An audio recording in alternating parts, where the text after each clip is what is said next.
14항 열쇠의 권한, 그 성격과 가치, 열쇠의 권한과 죄의 사면.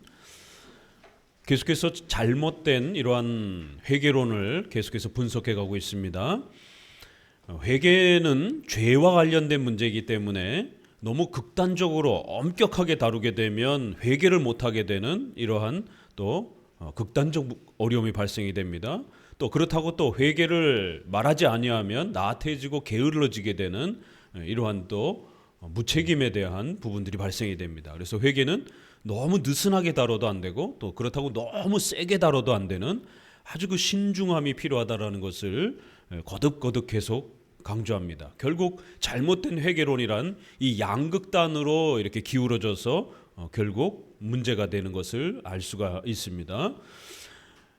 특별히 마태복음 16장 16절에서 소개되는 그 천국 열쇠권을 주겠다라고 했을 때에 이 열쇠의 권한을 악용하면서 결국 극단적인 또 이러한 로마 교황과 사제의 이러한 또 지나친 회개의 이러한 부분들을 독점하려고 하는 이제 이러한 형태들, 또 그 열쇠의 권한을 회중교회처럼 성도 개인이 다 해결하려고 하는 주관적인 그러한 자신의 마음의 감정으로 회개하고 또 용서받는 이런 모든 것을 자신의 주관적인 그러한 마음의 감정으로 해결하려고 하는 열쇠의 권한이 성도 개인에게 주어져 있다라고 해석하는 또 이러한 또 오류들, 양극단 다 오류가 되는 겁니다.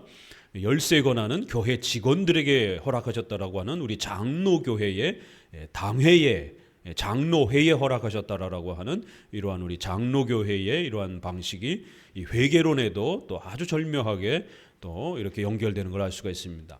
열쇠의 권한은 다음 세 가지 고백에서 행사될 수 있다. 즉 교회 전체가 그 허물을 엄숙히 인정하고 용서를 간구할 때, 한 개인이 어떤 현저한 범행으로 일반적인 죄를 짓고 회개를 표명할 때, 또는 괴로운 양심 때문에 목사의 도움이 필요한 개인이 그에게 자기의 약점을 고할 때이다. 이렇게 해서 이 열쇠의 권한에 대한 문제는 공적으로 회개해야 되는 이런 부분들은 교회적 이러한 또 질서 아래에서 공적인 그러한 회개를 이끌어가는 겁니다. 그럴 때도 당회가 그것을 결정하는 것이에요. 또 성도가 회개했지만 마음속에 너무 양심에 또 이런 죄책감이 계속해서 자신을 괴롭힐 때에 자신의 주관적인 그러한 마음 가지고는 해결이 안 되는 또 영역이 있는 거예요. 그래서 죄책감으로 시달리면서 괴로울 때는, 그럴 때는 당회의 도움을 요청하면서 목사님과 상담하면서 당회의 도움을 받아 권징과 치리의 또 이런 질서 아래에서 또 당회가 용서를 또 이렇게 선언하게 되면 교회적 질서 아래에서 그 용서를 이렇게 또 선언받으면서 위로를 받는, 이렇게 우리 장로교회는 개인의 마음의 진실한 회개도 중요하고 또 그뿐만 아니라 교회적, 당회적, 장로회의 질서 아래서 이러한 치리와 용서의 이러한 권한을 유스 디비눔이라고 하는 신적 권위를 하나님이 당회에 허락하셨기 때문에 그러한 권한으로 치리도 하고 책망도 하고 또 용서의 약속과 또 소망과 확신도 주는 이러한 개인의 마음의 회개와 교회적 질서가 이렇게 조화를 이루는 방식이 가장 성경적인 것이다라는 겁니다.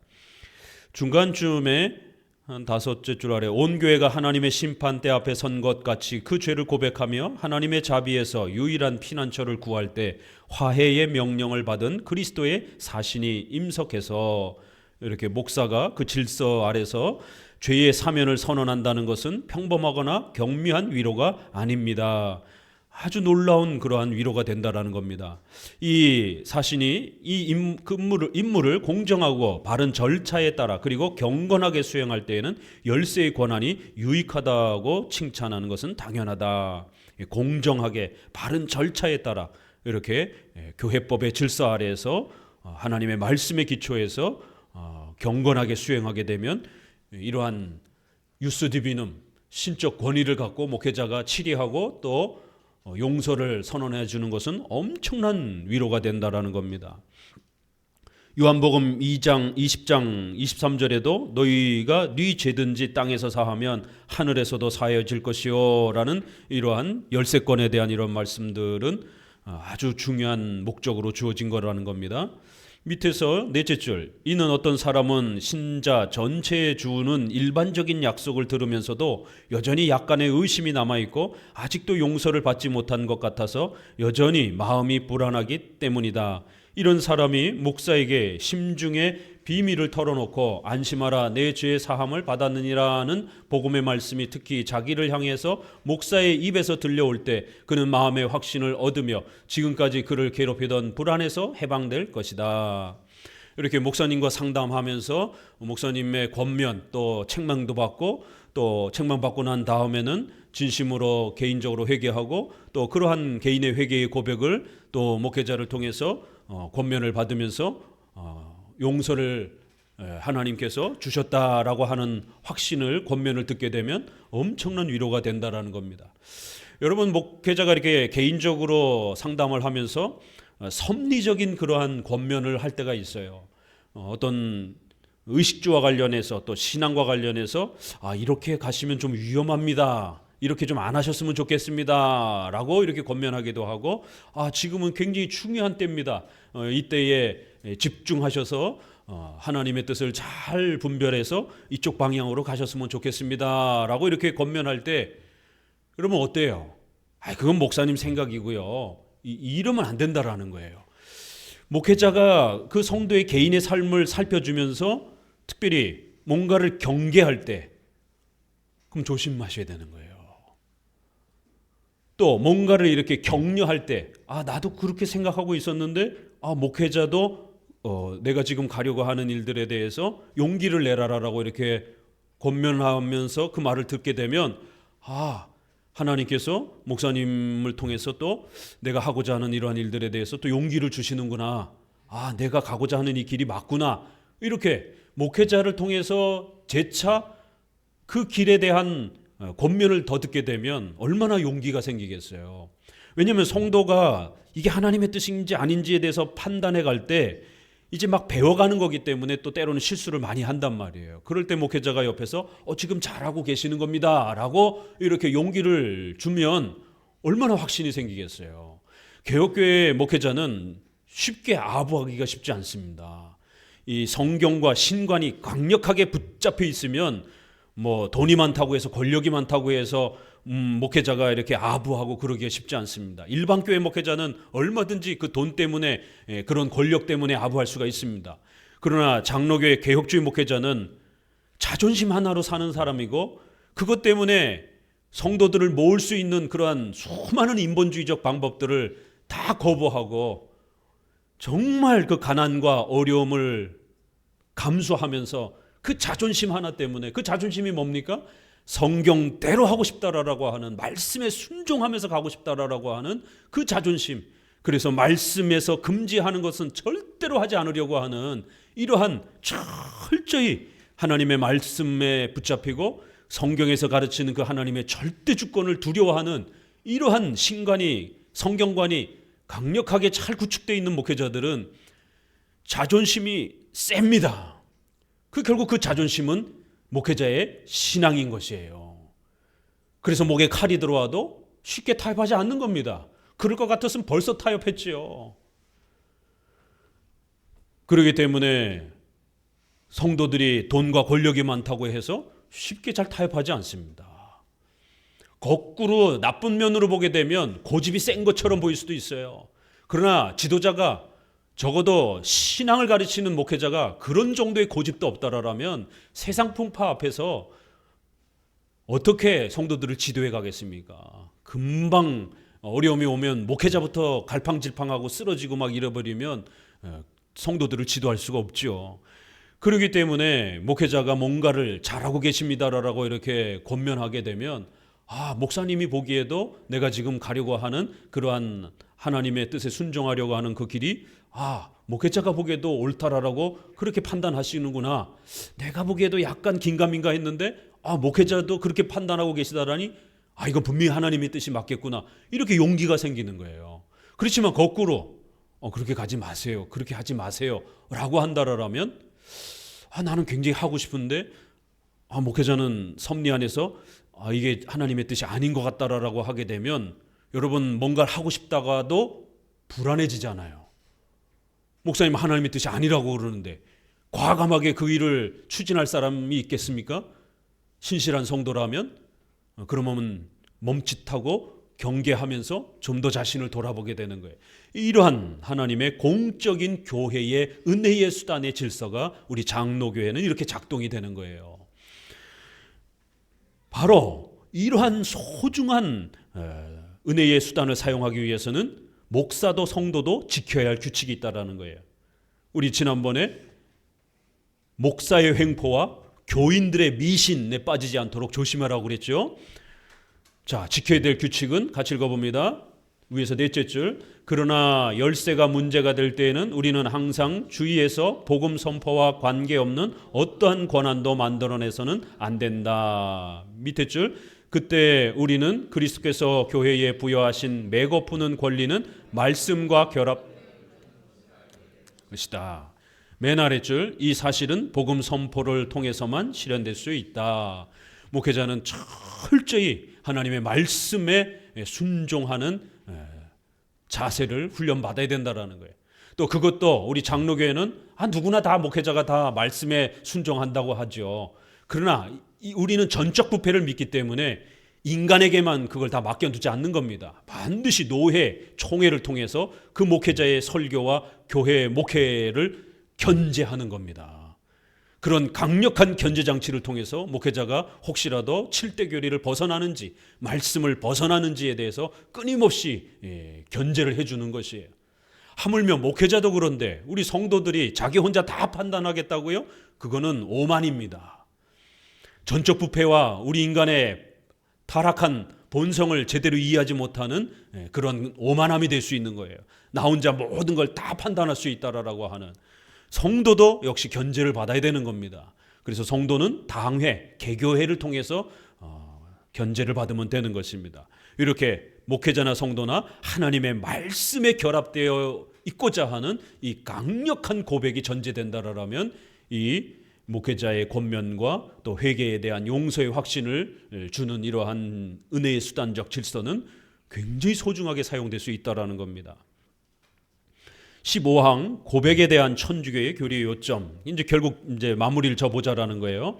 그러나 천주교의 신학자들은 무엇이라고 하는가? 그들은 남녀 모두 사람은 분별 연령에 도달하는 즉시로 자기의 모든 죄를 적어도 1년에 한 번은 자기의 사제에게 고백해야 하며 모든 죄를 이제 이런 표현들 그들에게 죄를 고백하겠다는 굳은 의도로 이게 항상 우리가 들었던 이제 이 엄밀한주의자들 엄격주의자들의 항상 이 회개론의 문제잖아요. 모든 거를 아주 진정성 있는 의도를 가지고 철저하게 회개가 없으면 죄는 용서되지 않는다라고 말한다. 이 오늘날 이 회심 체험, 회심 준비론 이런 회중파 청교도 계열에서 이렇게 아주 철저한 진정성 있는 회개를 해야 된다. 이런 말들이 결국에는 듣기에는 좋아 보이지만 결국 과격하다라는 거예요. 그래서 철저한 자기 부정. 분명히 성경에 자기 부정이 있어요. 그러나 100% 완벽하게 자기 부정을 할 수 있는 사람이 몇이나 됩니까? 이 세상엔 존재할 수 없습니다. 목회자도 그렇게 다 못해요.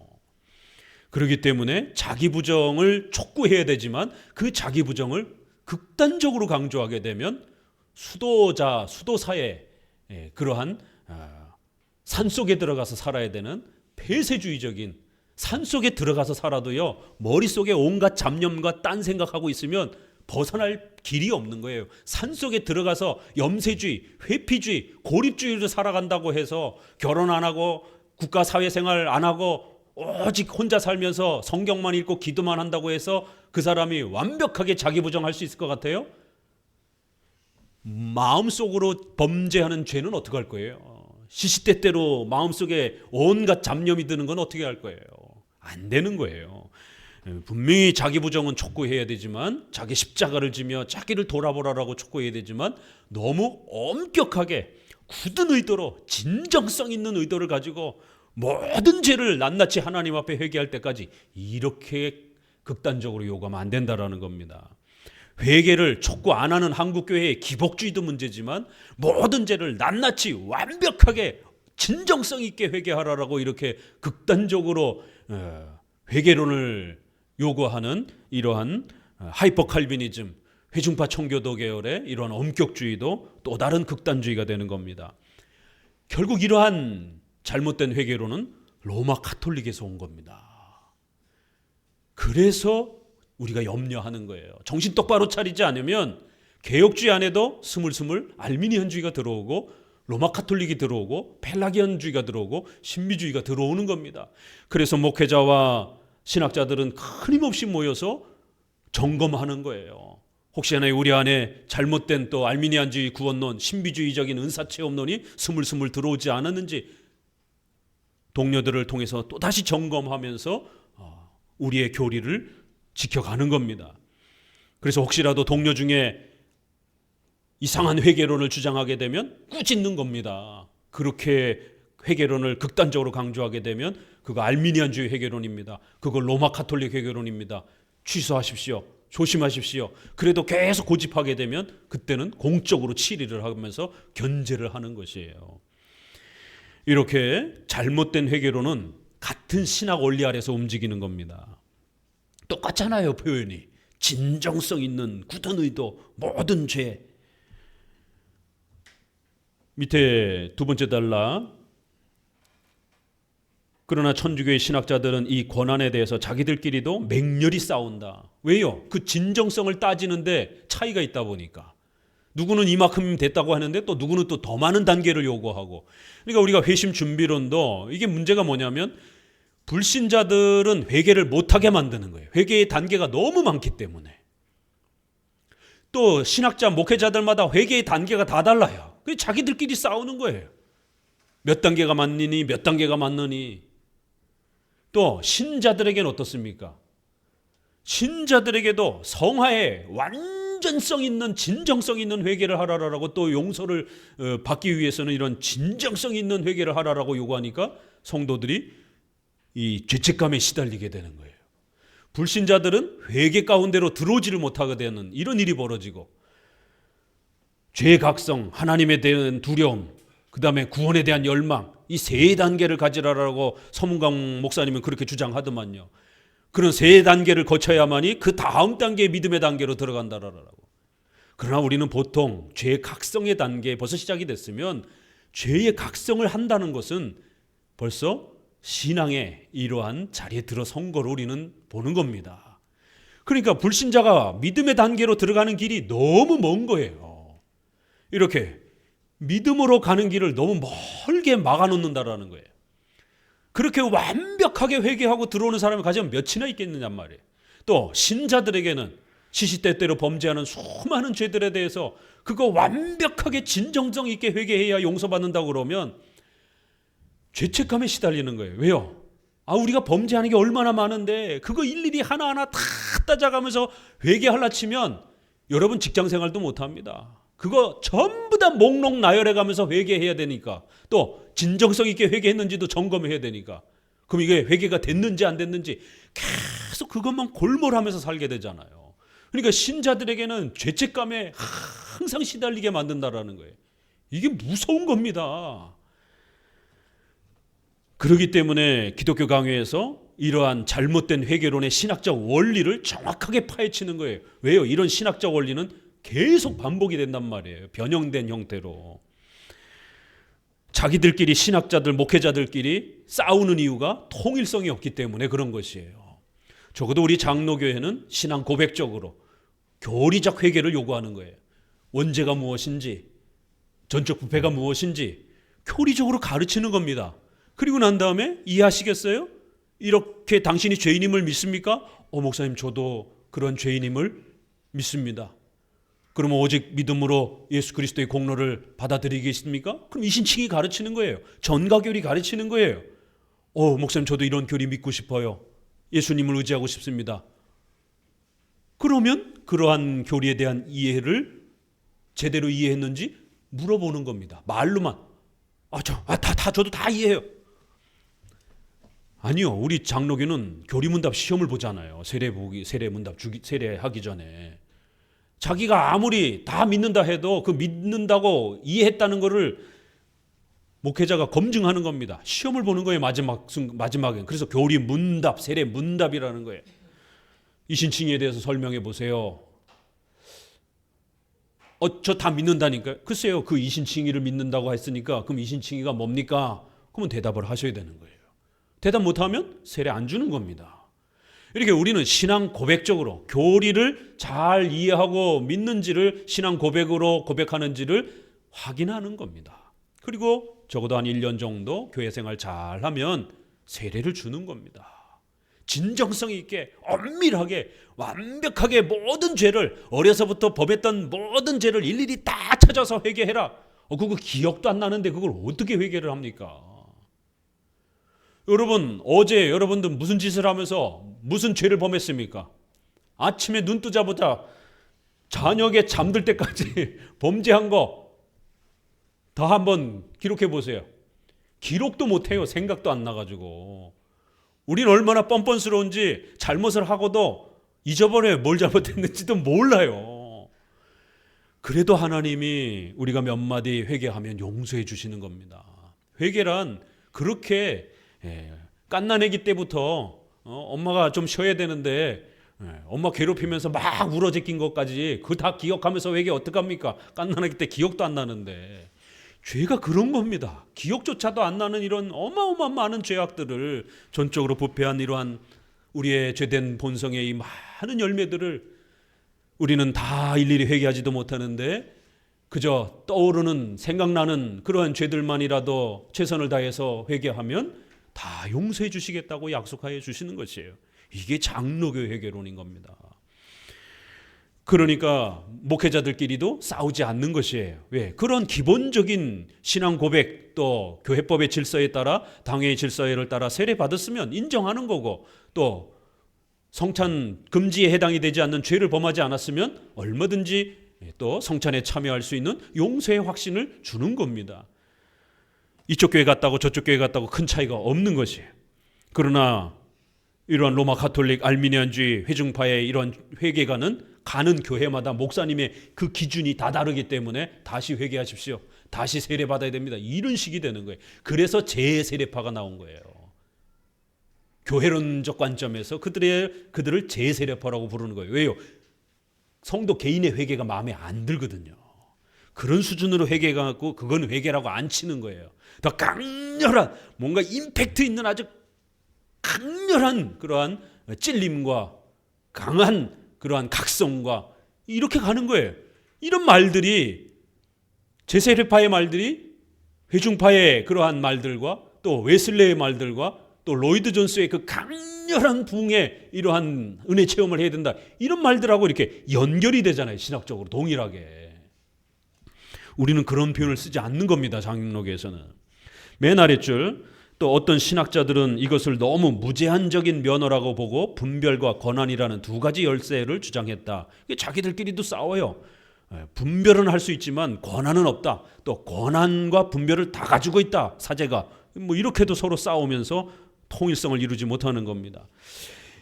137페이지 밑에서 넷째 줄 곧 그리스도께서는 사제들의 권고가 그의 심판대 앞에서 시인되리라고 약속하셨으나 그 선고는 매이거나 풀리는 사람의 공로에 따라서 공정하게 표명된 것이라야 한다는 것이다. 이제 사제가 다 판단하겠다고 해놓고 사제가 용서를 했는데도 이 죄란 그런 거잖아요. 이 죄란 쉬운 게 아니에요. 그러니까 성도가 고해 성사를 했는데도 양심의 가책이 또 드는 거예요. 인간이니까. 그러니까 이제 사제 앞에 신부님 저 고해 성사를 했는데도 왜 마음에 자꾸 죄책감이 들죠? 왜 자꾸 마음에 불안하죠? 하나님이 용서하지 않은 것 같이 너무 불안합니다. 벌 받을까 봐 두렵습니다. 그러면 이제 사제가 뭐라고 핑계대는지 아세요? 자기가 선언을 했잖아요. 용서받았다라고 했는데도 성도가 계속 불안해하니까 사제의 그 고해 성사의 선포가 능력이 없는 것처럼 이렇게 되잖아요. 천주교에서는요, 이게 뭐 무당도 아니고 사제가 제일 먼저 이제 갓 이제 목사 안수를 받잖아요. 우리 장로교 이제 개신교처럼 사제 서품을 받아요. 그러면 사제 서품을 딱 받았을 때가 영빨이 제일 세다고 생각하는 거예요.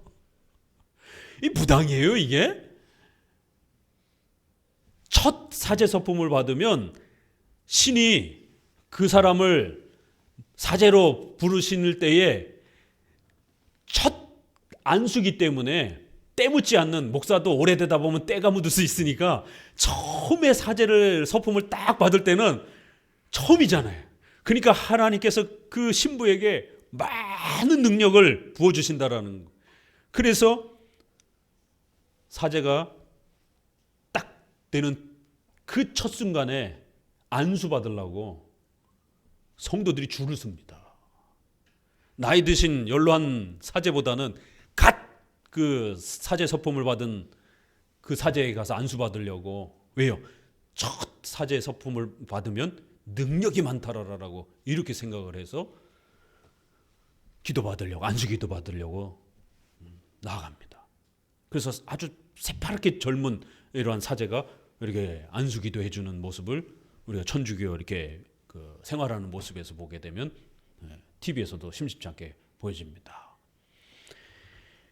이게 무당도 아니고 목사 안수를 받으면 모두가 동등한 권한을 갖는 겁니다. 말씀을 전하는 권능, 유스 디비눔이라고 하는 신적인 권위를 모두가 동일하게 위탁받는 거예요. 근데 그런 능력을 받은 사제가 고해성사를 해주고 용서됐다고 선언해줬는데 계속 괴로워하니까 어떤 일이 벌어져요? 사제가 능력이 없나? 이제 이런 일이 벌어지는 거예요.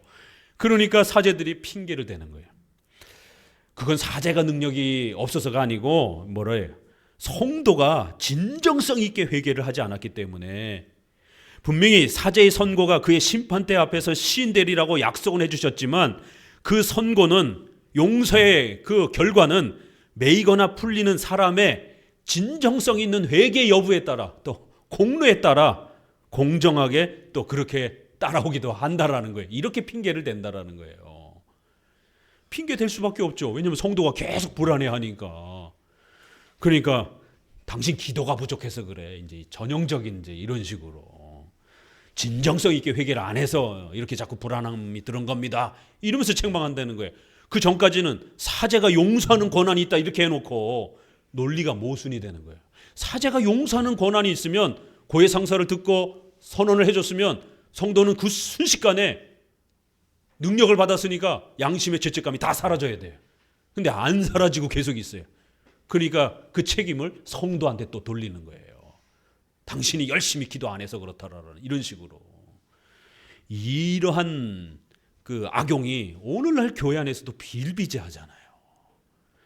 목회자가 능력 있다라고 지켜 세워놓고, 그리고는 목사가 안수해 줬는데도 성도가 병도 안 낫고 또 사업도 잘 안 되고 또 양심의 가책도 안 사라지고 그러니까 나중에 그 능력 있는 목사가 뭐라고 핑계대요? 열심히 기도하지 않아서 그런다. 이런 식으로 또 이제 핑계대는 겁니다. 신학의 원리는 똑같은 겁니다, 이게. 자, 로마 가톨릭의 이제 이런 구조. 138페이지로 넘어와서 가톨릭 교도들의 오류들을, 그리고 고백, 보속에 관한 유해한 이 관습, 이렇게 회개를 여러 단계로 나누는 이러한 악한 관습에 대해서 비판해 보자라는 거예요. 16항, 모든 죄를 열거하라는 것은 불가능하다. 이 제목만 봐도 확 와닿잖아요. 그렇죠?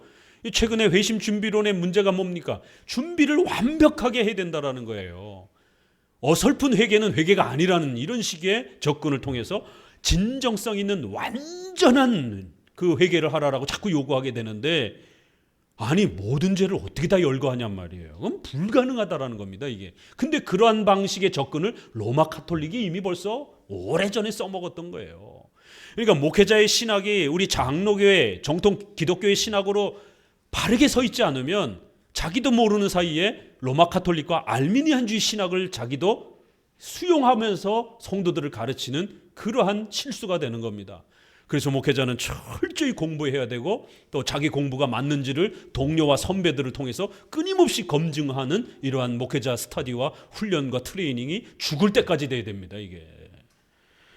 모든 죄를 열거하라는 것은 불가능하다. 셋째 줄부터 읽어봅니다. 그러나 그들이 모든 죄를 말해야 된다는 법을 만들며 고백하겠다는 굳은 의도가 없으면 죄가 용서받지 못한다고 하며 고백하는 일을 게을리하면 낙원으로 들어갈 길이 없다고 짓거리는 것은 참을 수 없는 일이다. 이렇게 모든 죄를 또 아주 진정성 있는 회개, 엄밀한 이러한 회개, 이런 식의 요구들은 이건 참으로 나쁜 그런 회개론이라는 거예요. 죄는 모두 말해야 되는가? 이거 오늘날 감리교 회개론, 회심 체험, 또 이런 회중파 청교도들의 회심 준비론에다가 요 구절을 로마 카톨릭만 바꾸고 그대로 갖다가 우리가 반박해도 거의 비슷한 논쟁이 됩니다. 죄는 그러면 모두 말해야 되는가? 왜요? 회중파 청교도들이 항상 그렇게 말하니까 모든 죄를 회개하라. 철저히 완벽하게 자기 부정을 해라. 항상 저쪽은 그렇게 얘기를 하기 때문에 우리 장로교는 그렇게 말하지 않거든요. 그래서 우리 쪽에서 그렇게 질문하는 거예요. 죄는 모두 말해야 되는가? 그게 과연 가능하냐? 우리 장로교에서 회중파를 비판하는 겁니다. 다윗은 죄를 고백하는 문제에 대해서 많이 또 바르게 생각한 사람이라고 나는 믿는다. 자, 그럼 우리 다윗의 예를 들어서 한번 설명해 보자라는 거예요. 그러면 다윗도 그러면 완벽하게 모든 죄를 회개했는가? 시편 19편에 자기 허물을 능히 깨달을 자 누구리요? 나를 숨은 허물에서 벗어나게 하소서. 다윗과 같은 사람도 회개하면서 내 안에 숨겨진 모든 죄를 내가 어찌 다 그거를 밝혀낼 수 있으리요? 밝혀내지 못합니다. 나는 어리석어서. 자기 허물을 능히 다 깨달을 자 없다라는 겁니다. 성경에 이렇게 명백하게 나와 있는데 왜 자꾸 모든 죄를 완벽하게 회개하라고 자꾸 이렇게 성도들을 달달 볶느냔 말이에요. 시편 38편에 자, 우리 시편 배우고 난 다음에 기독교 강의를 통해서 다시 시편을 보니까 새롭죠. 왜냐하면 성경 해석이기 때문에 시편을 이렇게 접근해야 되는구나. 이런 구절들이 이런 의도였구나. 여러분들이 기독교 강의를 읽어야 되는 이유는 바로 성경 해석의 방법들을 우리가 배우는 겁니다. 내 죄악이 내 머리에 넘쳐나서 무거운 짐 같으니 감당할 수 없나이다. 아침부터 저녁까지 하루 살았는데도 우리는 내 머리에 넘치도록 죄를 짚는다라는 거예요. 얼마나 많이 죄를 졌는지도 다 기억도 못한다라는 거예요. 재미있게 비유를 합니다. 우리 그리스 신화에서 히드라, 왜 머리가 뽀글뽀글하면서 뱀이 머리에 잔뜩 달린 이러한 뱀머리를 하고 있는 이러한 이 그리스 신화에 나오는 이러한 괴물처럼 우리에게는 죄악의 그러한 엄청난 이 뽀글뽀글한 머리 이 열매들이 너무 많다라는 거예요. 그거 다 찾아낼 수도 없다라는 거예요. 위에서 둘째 줄, 그러므로 죄를 일일이 세지 않고 다만 자기의 악행의 깊은 구렁 밑에서 주를 향해서 나는 눌렸나이다, 묻혔나이다, 숨이 막히나이다, 음부의 줄이 나를 두르나이다, 내가 깊은 수렁에 빠지며 그저 이렇게 고백할 뿐이라는 거예요.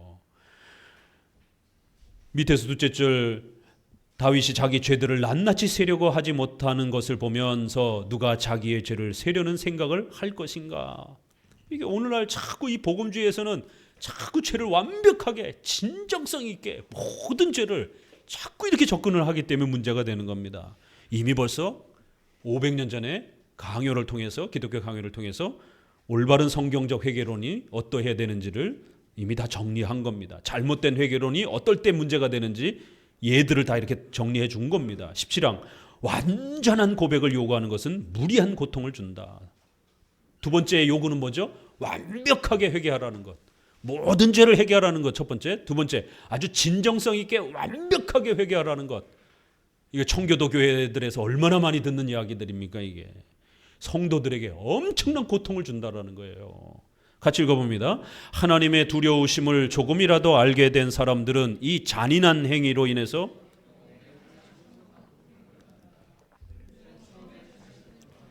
그들의 양식에 따라 죄를 큰 가지와 작은 가지와 잎으로 나눴다.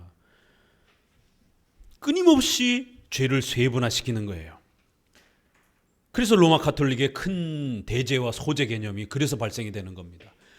그러니까 회심 준비론 이러면서 죄를 여러 단계로 종류별로 나누게 되는지 이런 일이 벌어지게 되는 거예요. 그렇지만 이렇게 자꾸 죄를 세분화시키게 되면 어떤 일이 벌어지느냐 하면 그 밑에 줄 더 전진하여 사방의 하늘과 바다가 되었을 때 결국 항구나 정박지가 없이 더더더더더더더 이렇게 많아진다라는 거예요. 가면 갈수록 눈앞에 더욱 큰 덩어리가 나타난다. 참으로 갈수록 태산이다. 기독교 강의 어렵지 않아요. 이렇게 흐름만 잘 알면 이런 생동감 있는 표현들이 얼마나 참 아주 한숨을 쉬잖아요. 할비 목사님이 어떻게 성도들을 그렇게 고통스럽게 할 수 있는가. 드디어 결과는 절망뿐이다라는 거예요. 그렇게 회개를 준비 단계를 너무 많이 이렇게 넓혀 놓게 되면 누가 회개할 수 있겠느냐라는 거예요. 절망밖에 없다라는 거예요. 같이 읽어봅니다. 밑에서 둘째 줄. 여기서 이 도살자들은 자기들이 만든 상처의 고통을 덜어주려고 사람마다 힘 닿는 범위 내에서 해야 할 것이라고 또 주장하여 치료책을 강구하였다. 이렇게 진정성 있게 온 힘을 다해 힘 닿는 대로 이렇게 자꾸만 이런 식으로 요구를 한다라는 것이에요. 그러니까 회개 준비론을 주장하는 자들이 그러면 결국 몇 단계가 정확한 겁니까? 했더니 자기들끼리도 통일이 안 되는 거예요. 수많은 단계들을 제시하면서 그러면 그 단계에 이르렀는지 성도도 모르고 목사도 모르는 거예요. 목사님 제가 9번째 단계에 온 겁니까? 힘 닿는 대로 하라라고 이런 식으로 애들로 또 그렇게 핑계 대는 겁니다.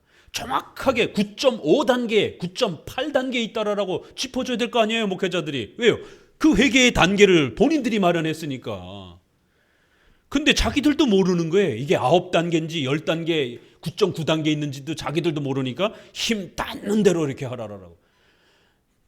지난번 그 논의 중에 죄의 각성에서 하나님에 대한 두려움의 단계로 넘어갔는지 안 넘어갔는지 어떻게 판단할 거예요, 그게?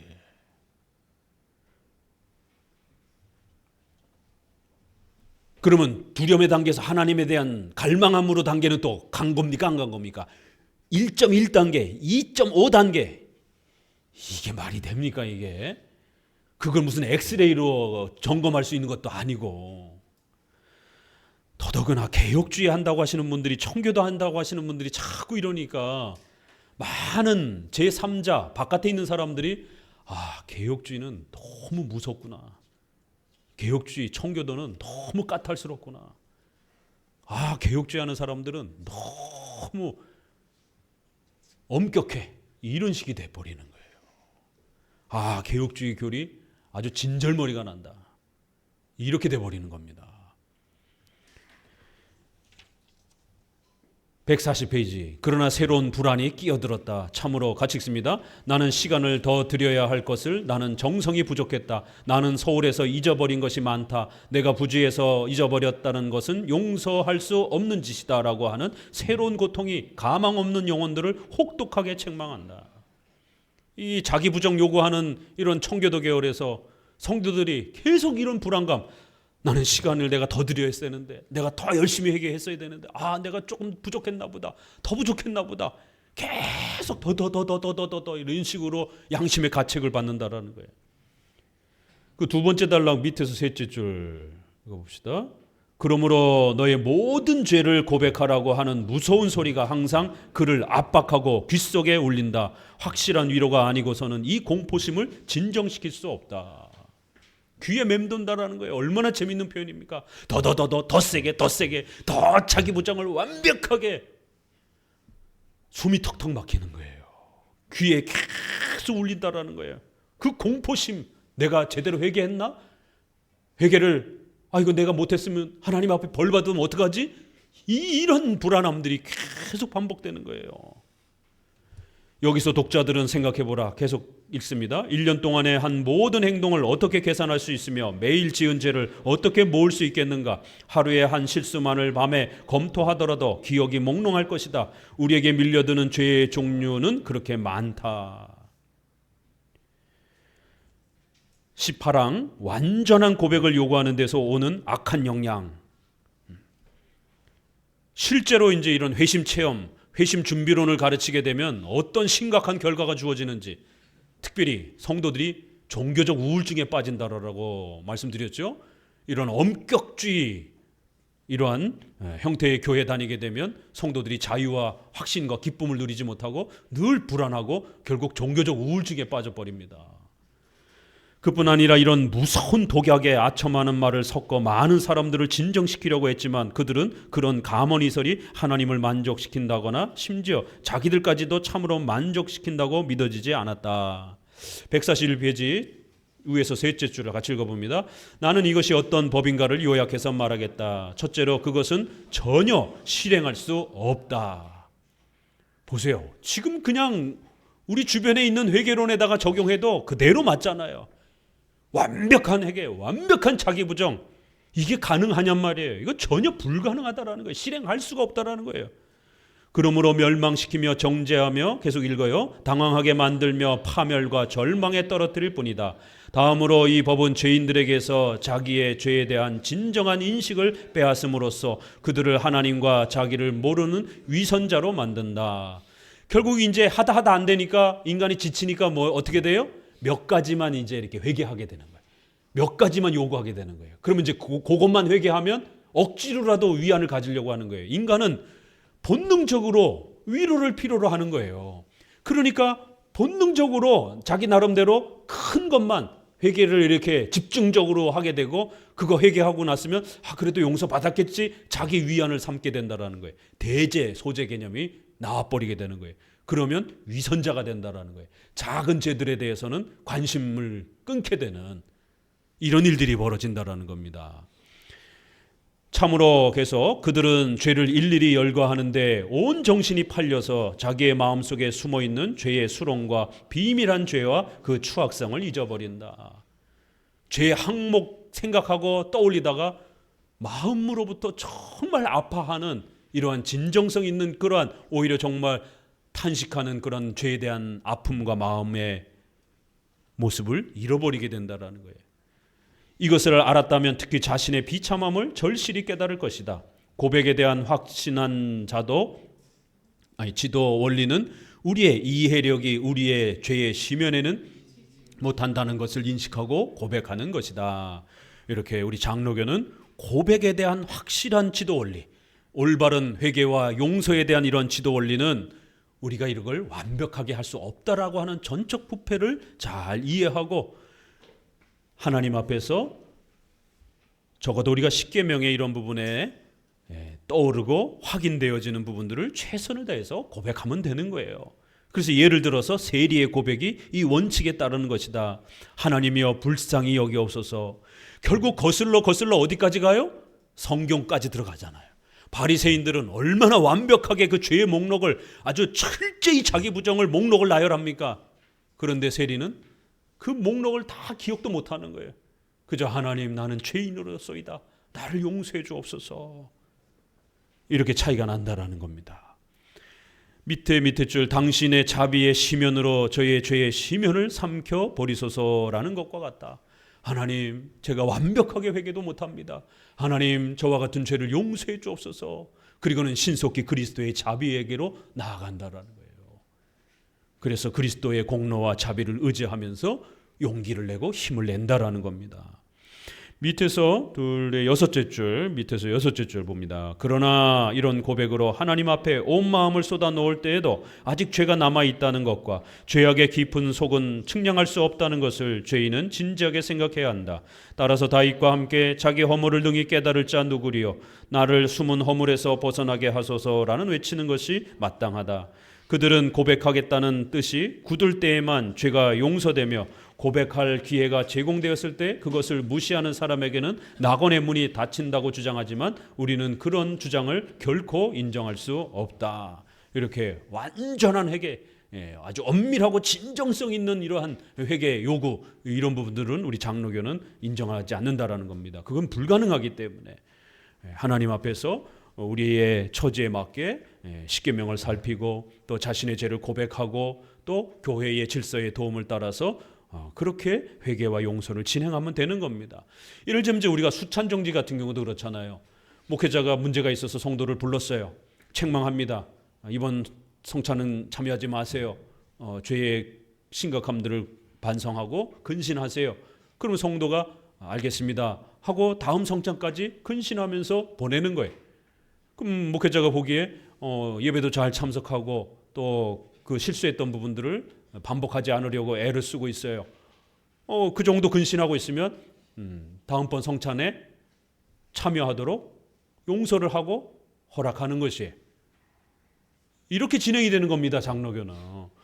그 성도가 마음속으로부터 아주 낱낱이 회개하고 근신했는지 그 목회자가 어떻게 들여다봅니까? 그거를 못 들여다보는 거예요.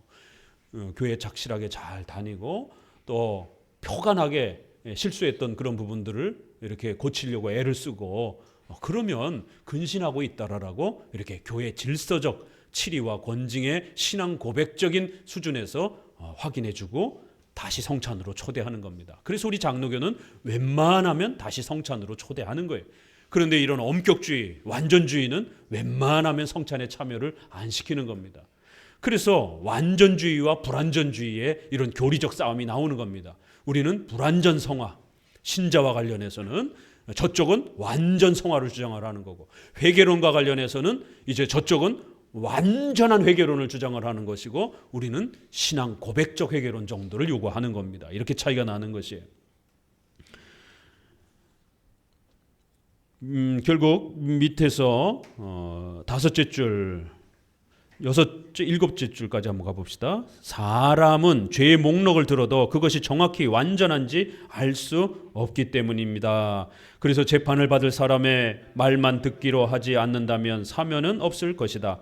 그뿐 아니라 사면 처분 전체는 믿음과 회개에 달렸다. 그리고 이 두 가지 점은 사람이 사람에게 선고를 내려야 할 때 사람이 알 수 없는 일들이다. 따라서 매고 푸는 일의 확실성은 지상의 재판이 결정할 수 있는 일이 아니다. 말씀을 전하는 목사가 직무를 합당하게 수행할 때에 그는 다만 조건부로 사면할 뿐이다.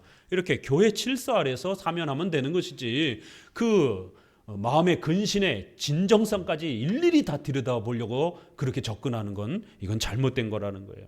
그래서 너희가 네 죄든지 사하면이라는 이러한 열세권에 대한 이러한 말씀들은 하나님의 명령과 말씀으로 약속된 용서가 하늘에서도 인정될까 하는 의심이 그들의 마음에 없게 하셨다. 더 세게, 더 완전하게 이런 식으로 요구한다라면 이거 불안해서 못 참여한다라는 거예요. 그런 약속이 아니라는 겁니다. 이것은 적어도 교회 질서 아래에서 이 정도 하면 이렇게 충분히 이렇게 용서하고 또 받아들일 수 있는 그 정도의 그러한 교회 치리 질서라는 거예요. 19항 비밀 고백을 비평함. 그러므로 우리가 귓속말로 하는 고백을 공격하며 우리 사이에서 추방하기를 원하는 것은 조금도 이상할 것이 없다. 이 악한 제도는 여러 가지로 교회에 해를 끼쳤다. 쭉 내려오셔서 두 번째 단락.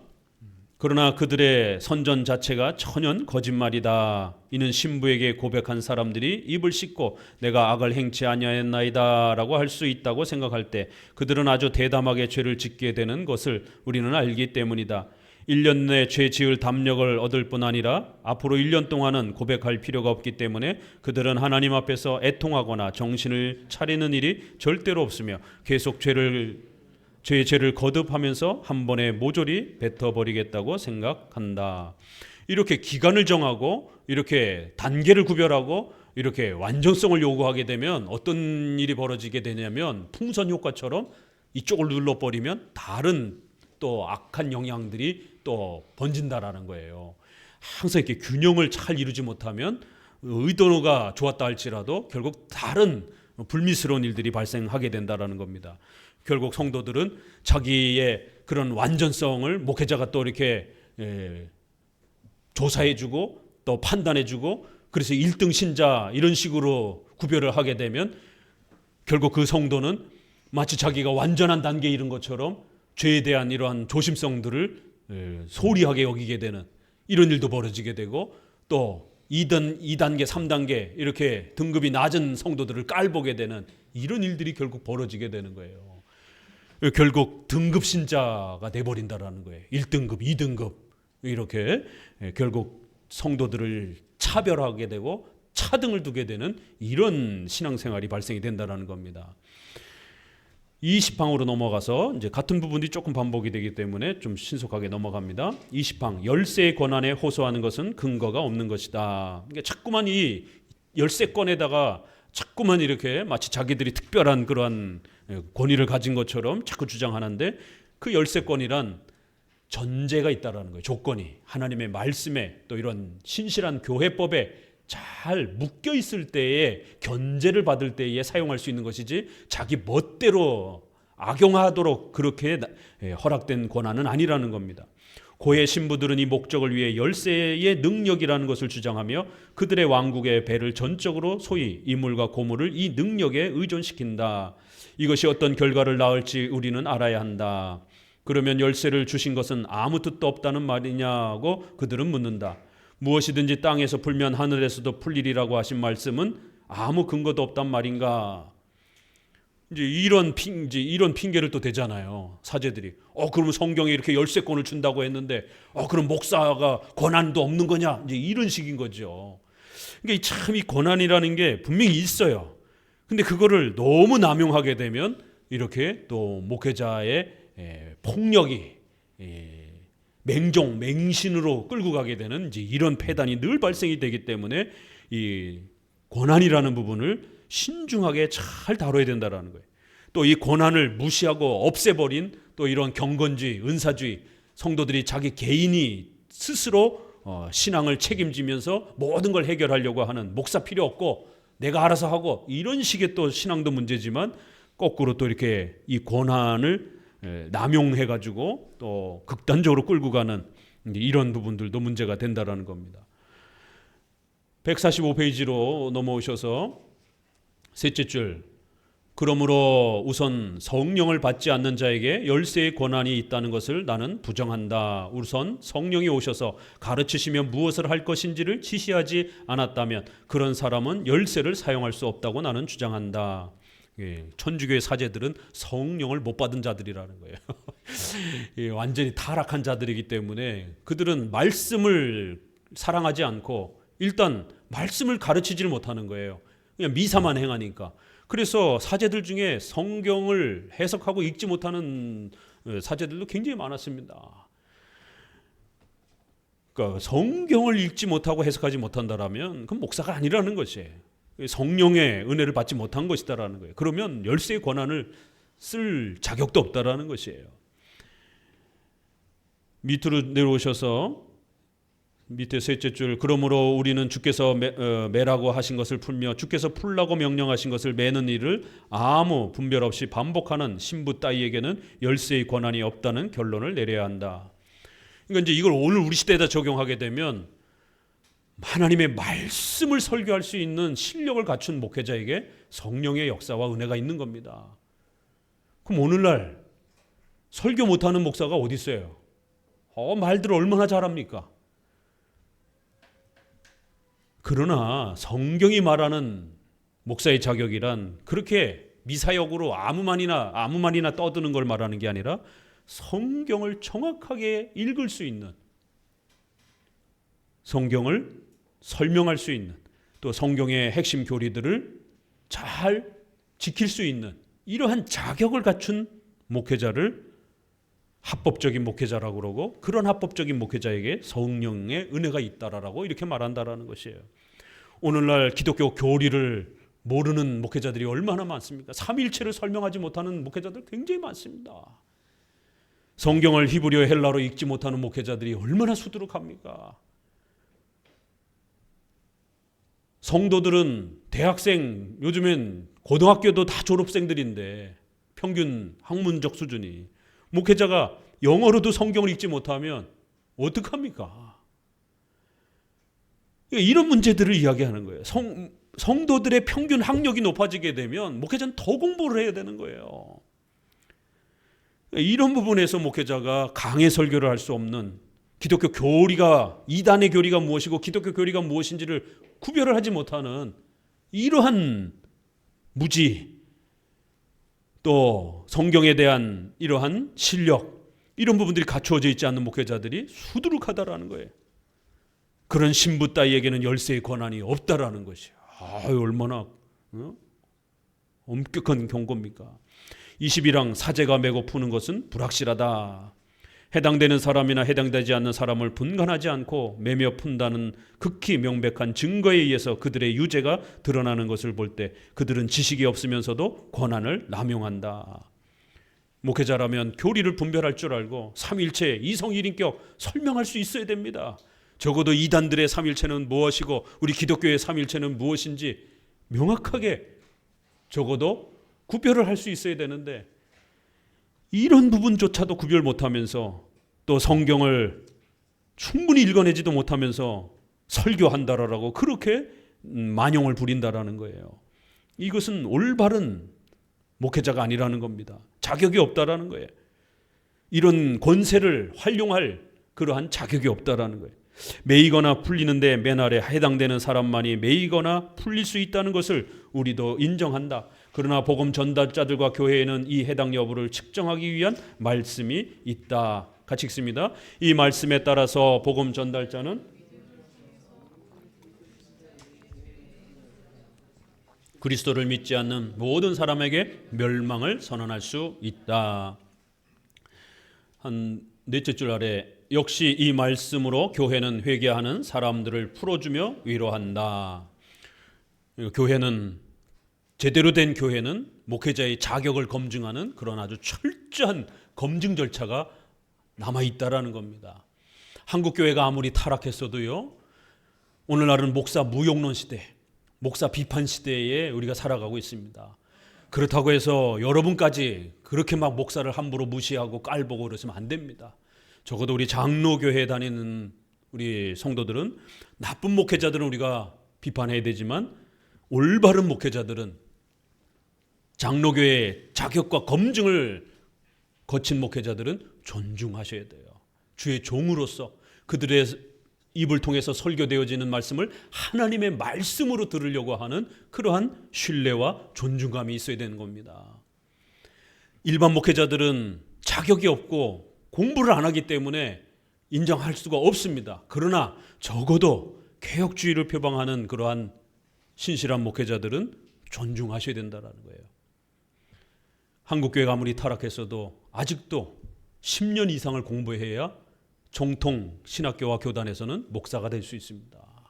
대학 4년, 대학원 3년, 그 다음에 목사고시 2년, 이러한 절차들이 최소한 10년 걸려요.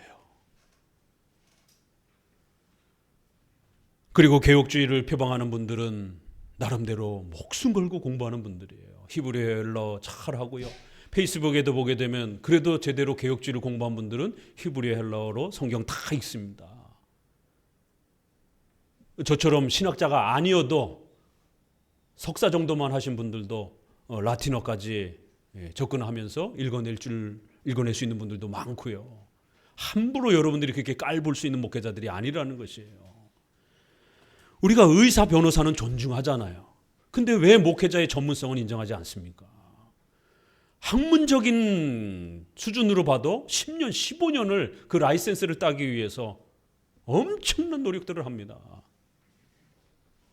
그런데 목회자는 그 라이센스를 따고도 조롱을 당합니다. 그렇게 하면 안 됩니다. 그럼 하나님의 말씀으로 들을 수 있는 이 소중한 설교의 자리가 없어져 버려요.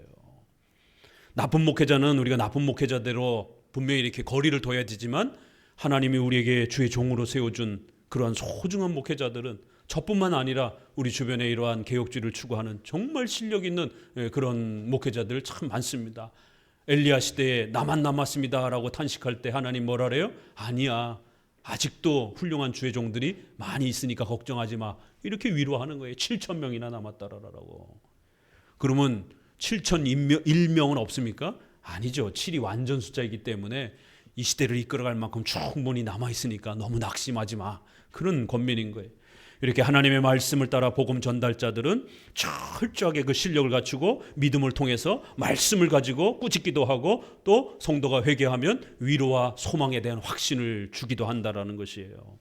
그러면 성도들은 그러한 책망을 하나님의 책망으로 듣고 또 용서를 하나님의 용서로 받을 때에 어마어마한 위로와 용서의 확신을 얻게 된다라는 겁니다. 밑에서 마지막 줄 이렇게 확실한 표준인 하나님의 말씀 이런 표현들이 나오잖아요. 맨 아래 줄도 보면 같이 읽습니다. 그들은 하나님과 하나님의 말씀을 배제하고 자기들이 정욕대로 방자하게 지배하기를 원하는 것이다. 이렇게 실력을 갖추지 않고 권한만 남용하는 거예요. 22양 열쇠의 권한을 그릇되게 쓰는 것과 바르게 쓰는 것과의 차이 이러면서 앞서서 말씀드린 것처럼 신앙에 의존하는 사면은 언제나 모호하기 때문에 그리스도의 정당한 사역자들도 그 의무의 이행에 있어서 적지 않은 혼란을 느낄 것이다. 그러니까 이거 들여다본다라는 게, 조사한다는 게 이게 쉬운 게 아니라는 거예요. 성도 스스로도 자기 자신을 조사하고 들여다본다는 거에 어려움이 있는 것처럼. 그래서 다섯째 줄, 여섯째 줄 봅시다. 위에서 그들은 사제가 죄에 대해서 들어 알기까지 죄는 용서되지 않는다라고 말한다. 이와 같이 그들의 말에 의하면 용서는 사제의 판단에 달렸고 그가 용서받을 만한 사람을 현명하게 분간하지 못하면 그의 행동 전체는 아무 효력이 없다는 것이다. 한마디로 말하면 그들이 말하는 권한은 조사와 결부된 재판권이며 용서와 사면은 이 재판권에 국한된다. 이 점에 대해서 확고한 근거를 찾아볼 수 없다. 사실 믿 없는 수렁이 있다. 이는 고백이 완전하지 않으면 용서받을 희망도 줄어들기 때문이다. 이렇게 완벽하게 진정성 있는 회개를 하는 본인도, 조사하려고 하는 목사도 둘 다 수렁에 빠진다라는 거예요. 밑에서 넷째 줄 봅시다. 다음 달락으로. 그런데 만일 누가 이 선량한 선생님들에게 묻기를 죄를 용서받은 후에 죄인은 하나님과 화해가 되느냐고 묻는다면 나는 그들이 어떤 대답을 하는지 알 수 없다. 이게 아주 절묘한 질문이잖아요. 그러면 용서가 된 거예요? 안 된 거예요? 그거 어떻게 알아낼 수 있습니까? 이렇게 물으면 어떻게 대답할 거냐라는 거예요. 자꾸만 진정성과 그 완전성을 자꾸 주장하면 이런 딜레마에 빠지는 거예요. 148페이지에 위에서 다섯째 줄 같이 읽어봅니다. 우리가 가르치는 교리는 이런 모든 모순이 전혀 없다. 그것은 죄인이 하나님께서 자기에게 자비를 베푸신다는 것을 신뢰하며 진심으로 그리스도의 희생에서 대속을 구하며 그가 베풀어 주신 은혜로 만족한다면 그는 이러한 신뢰감을 조건으로 용서를 받기 때문이다. 밑에서 셋째 줄, 죄인은 이 원칙에 따라 그리스도의 은혜를 믿고 받기만 하면 된다. 이 간단한 조건으로 확실하고 분명한 용서함을 얻을 수 있다. 이렇게 우리 장로교회는 신앙 고백적인 이러한 회개와 또 용서를 우리는 요구하는 정도라는 겁니다. 23항 그릇된 주장을 폭로함. 결국 밑에서 다섯째 줄 정도 봅시다. 읽어봅니다. 이 증언은 복음이 값없이 주는 약속에서 얻는 것이기 때문이다. 그러나 교회의 규율에 의존하는 다른 종류의 고백은 비밀한 죄와는 상관이 없고 교회에 대한 공적 범행을 제거하기 위한 징계와 관련된 것이다. 이 공적 회개와 사적 회개에 대한 또 그 얘기 또 하는 거예요. 그래서 이렇게 공적으로 이렇게 우리가 뭔가를 살피는 것은 특별히 공적인 죄에 해당이 되는 거지 사적인 그러한 은밀한 것까지 너무 조사하려고 접근하면 안 된다라는 겁니다. 중간쯤에 149페이지 중간쯤 봅시다. 이렇게 그들은 같이 읽습니다. 공동 훈련을 목표로 제정된 일을 각 개인이 사용하는 쪽으로 끌어갔으나 원래는 우리가 말한 바와 같이 그것은 중대하고 알려진 허물을 저지른 죄를 제거하려는 것이었다. 이렇게 공적인 그 죄의 회개에 대한 부분들을 이렇게 사적으로 남용하면 안 된다라는 거. 계속 그 얘기입니다. 그들은 잠시 후 겸비한 태도에서 타락하고 부패해져서 새로운 용서 방법을 첨가한다. 즉 벌과 보석을 명령한다. 이렇게 해서 단계를 자꾸 회개의 단계를 자꾸 이렇게 구별하는 이런 일들이 벌어진다라는 것이에요. 자, 24항으로 와서 여기까지는 좀 끝을 내야 됩니다. 결국 요약을 해보게 되면 중간쯤에 왜냐하면 우리의 구원은 죄를 용서받는 데 있고 이 죄를 용서하는 일은 하나님의 가장 고유한 기능이기 때문이다. 또한 이 포악한 제도는 세상이 가증한 야만 세력의 압박하에 있었을 때에 도입된 것을 나는 밝혔다. 여기에 첨부하여 나는 이것이 유해한 악법인 이유를 말하였다. 이 법은 하나님께 대한 두려움이 현저한 곳에서는 양심의 가책을 받는 사람들을 절망적인 상태에 빠뜨리며 관심이 없는 곳에서는 허무한 감언으로 쓰다듬고 달래어 사람들의 태만을 조장한다. 결국 가톨릭의 이러한 지나친 단계별 회개론이 얼마나 위험한지 계속 경고하는 겁니다. 25왕 천주교의 교리를 이제 전체적으로 이제 정리해 보면요, 그들은 고백에서 이제 셋째 자리에 보석 교리라는 것도 또 이렇게 추가한다라는 것이에요. 밑에서 다섯째 줄 읽어봅니다. 그러나 그들은 또 우리의 죄를 대속하는 보조적인 방법에는 눈물과 금식과 예물, 자선행위 등 여러 가지가 있다고 말한다. 이 방법들로 우리는 주의 노여움을 풀며 하나님의 의에 대한 우리의 빚을 갚으며 우리 범행에 대한 보상을 치르며 하나님의 용서를 받아야 한다라고 말한다.